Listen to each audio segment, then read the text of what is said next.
في حكايات بتبتدي بكان يا مكان، وفي حكايات بتنتهي بس عمرها ما تموت. أنا بقالي كذا موسم قدام الكاميرا بحكي عن شارع، بحكي عن عمارة، بحكي عن طوبة في حيطة هي بتقولك هي شافت إيه. حكيت عن وسط البلد، حكيت عن الخديوي إسماعيل، عن الزمن اللي كان فيه العقار له السيادة.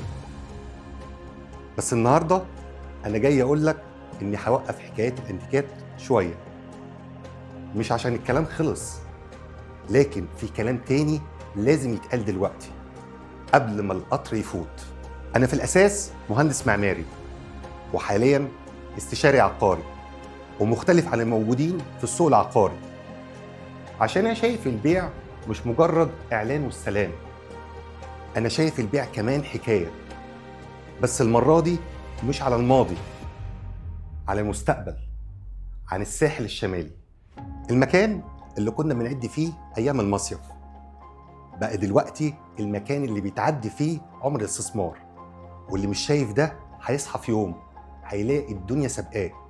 فمن هنا ومن الحلقة ديت هنبدأ نحكي عن الساحل، ليه هو بقى مهم للعيلة ومغري جدا للمستثمر.